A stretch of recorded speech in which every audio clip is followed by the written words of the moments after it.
So we also have this Python code that checks the website, but it's not complete. There's still some errors that this code is not finding.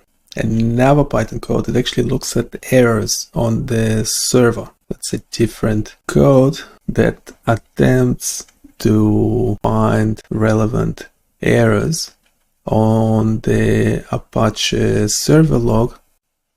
This log might be covering too many things, but we would like to focus on what's relevant for development, stuff that we actually can do something about. It sounds like you're working on several tasks related to maintaining and improving your website, BioniChaos. You have a script that generates a sitemap for your website by fetching details from various pages. This script uses AI-OHTP to fetch page content and Beautiful Soup to analyze the HTML and detect potential errors, like missing elements or internal server errors. The code logs these errors and writes them to different files for further analysis, like sitemap_errorlog.txt for errors and sitemap_missinglinks.txt for any missing links. You're also working on another Python script to check the Apache error logs on your server. This script reads the last 10 errors from the Apache log file and writes them to a text file called last10errors.txt. This can help you quickly identify recurring issues that may need fixing, like configuration problems or broken links. The goal is to make your development workflow more efficient by focusing only on actionable errors and improving the functionality of the tools you're using.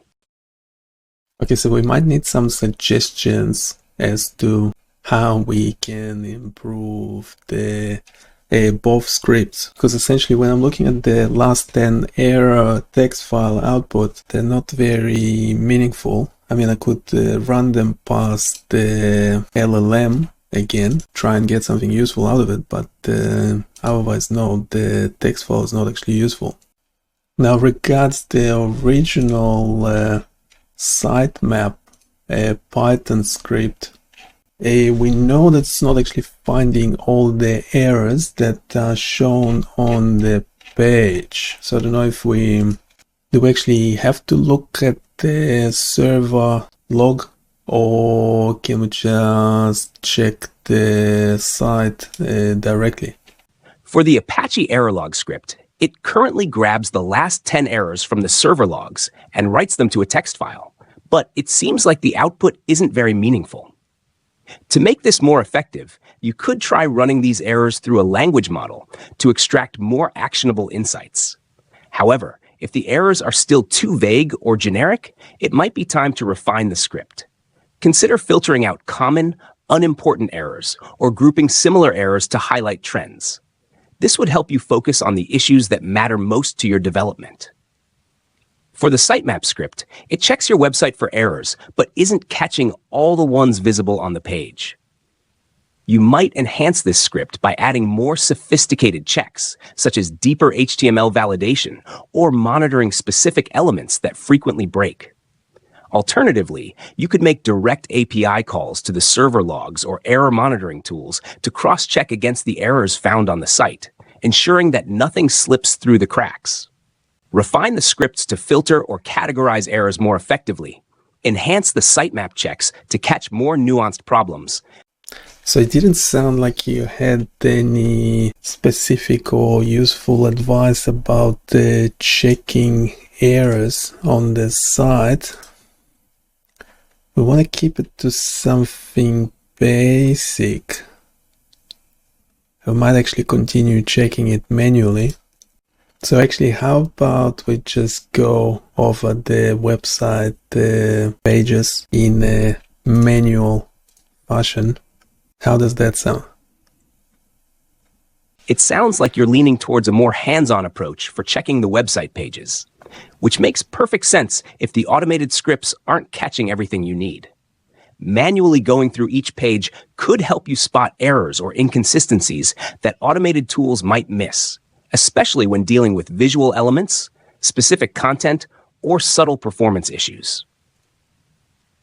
If you're up for a manual review, you could create a checklist of the key elements to look for on each page, like checking for broken links, missing images, content formatting, page load times, and any visual glitches. You could also keep an eye on the console in your browser's developer tools to catch any JavaScript errors or network issues that might not show up directly on the page.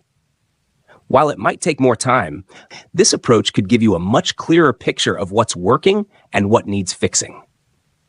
You could even log your findings in a shared document or spreadsheet, making it easier to track which pages have been reviewed and what issues were found. Okay, we'll go over the website manually. We would like to eventually automate testing of the site. I thought we already have it in this Python code, but we might have another version of the website test. We might actually include combine testing the website and looking at the log for the server. Might actually combine the two strategy into one Python script. But yes, while we're doing it, we need to confirm that it's working correctly anyway. So we might as well do it manually and then try and automate the process. You have all the links in the XML provided above. It sounds like you're planning to manually review the website first to identify any errors or issues, which is a great way to get a clear picture of what's happening on each page. This will also help you confirm whether your current Python scripts are working correctly or if they need improvements. Once you've manually checked the site and gathered enough information, you can start thinking about automating the process. For automating the testing, you could aim to combine two strategies in your Python script, checking the website pages for visible errors and cross-referencing these with the server logs to catch any hidden issues. This combined approach should provide a more thorough error detection system. For now, though, let's dive into the manual review. You can use the links from the XML file above to visit each page, check for broken links, missing content, and other issues, and log what you find. Once that's done, you'll have a solid foundation to develop a more comprehensive automated testing script. Shall we start with the manual review, or is there anything specific you want to focus on first? Let's start the manual review by going through each of the pages listed in the XML sitemap you provided. Here's how we can proceed to ensure a thorough check. Open each page in your browser. Begin by opening each URL in the list, starting from the top. As you navigate through the pages, check for any visible issues such as broken links, missing images, incorrect content, or layout problems. Use developer tools for further inspection. Utilize your browser's developer tools, usually accessible by pressing F12 or right-clicking on the page and selecting Inspect. Look for console errors, network issues, or any failed resource loads that might not be immediately visible. Make sure each page loads without returning errors like 403, forbidden, or 500, internal server error. For example, the Nifty View and ECoG pages returned errors in your XML, so double-check these to see if they are accessible or if further investigation is needed. Interact with any tools or games on each page to ensure they are functioning as expected. For example, try using the Cardio Rock game or the Brain 3D viewer and confirm they work correctly without glitches or unexpected behavior. As you go through each page, make notes of any issues you find. You can document these in a shared document or spreadsheet, categorizing them by page URL, issue type, and potential fixes.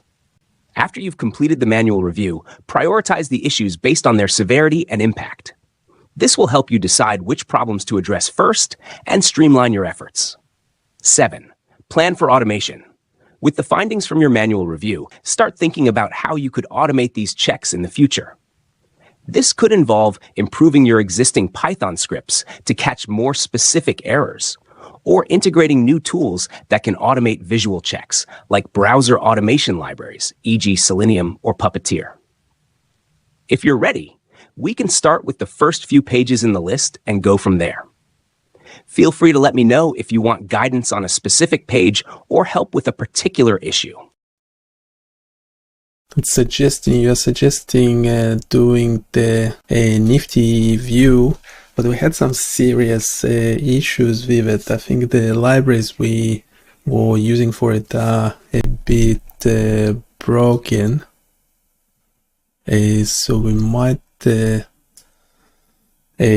not use that one for now. What was the other one? The ECoG. Yeah, we're having an internal server error. Yeah, we can look at that one quickly. Well, essentially the XML is not quite correct because we already had a few other tools that are also broken, but for some reason, again, as I mentioned before, the Python script is not finding the errors. So I'm sharing below the index HTML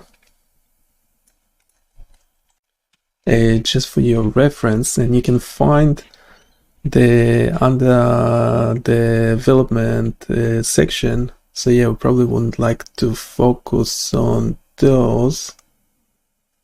Yeah, but before we do that, or while you're generating responses, we might actually showcase other tools that are actually working.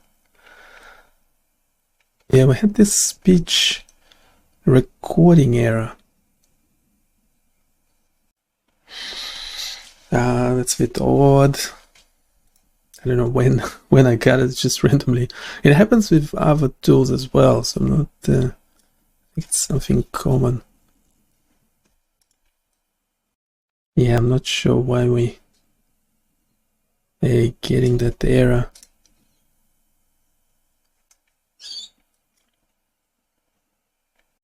It sounds like we should focus on a manual review of the website pages, particularly those flagged in the XML and any others that are known to be problematic but were not detected by the script.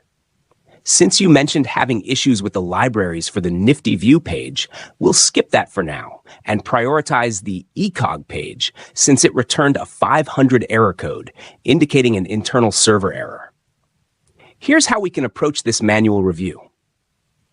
1. Start with the ECoG page. Navigate to the URL hts/bioneos.com/ECoG and check if it displays the page correctly or returns an error. If there's an error, note down any visible error messages or broken elements on the page. This information will help determine whether the issue is related to server-side code, such as a missing library, a syntax error, or a misconfiguration. 2. Check the browser console and network tools. Open the developer tools in your browser, usually available by pressing F12 or Ctrl-Shift-I. Go to the Console tab to see if there are any JavaScript errors or warnings. Check the Network tab to see if any resources, like scripts, style sheets, or images, are failing to load. This can help identify if the 500 error is due to a missing or corrupted file. Harb 3. Review the server logs. Look at the server logs, especially the Apache error log, /var log/apache2/error.log for any error messages related to the ECoG page.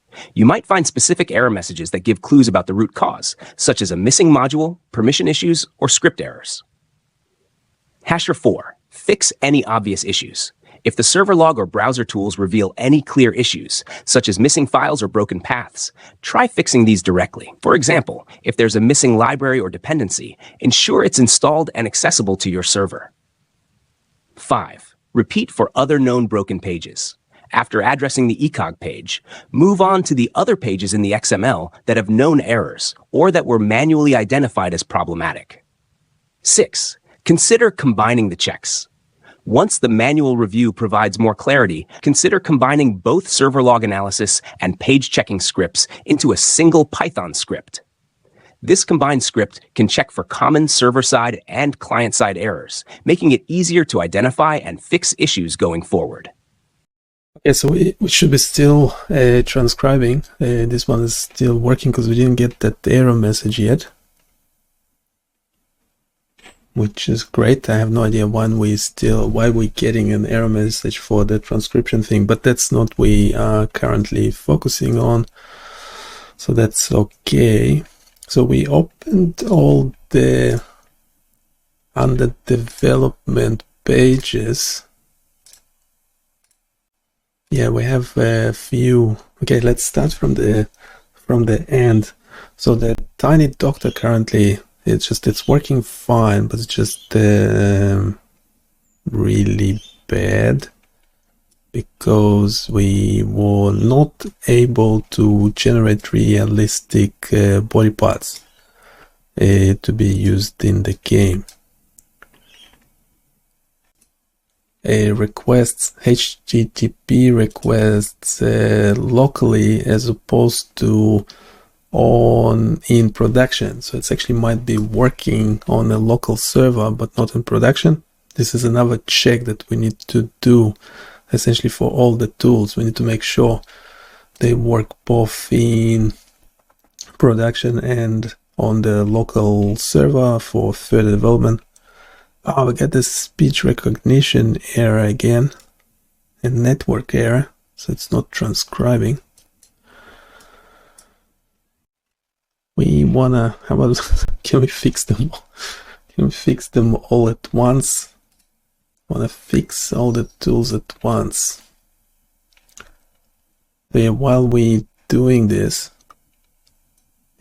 go check out the site. Here we'll be fixing some things on it. We have ethics that just blocks brain and EEG. The rhythm scan was the last tool. It's actually us training a model, not just using AI, but actually doing AI.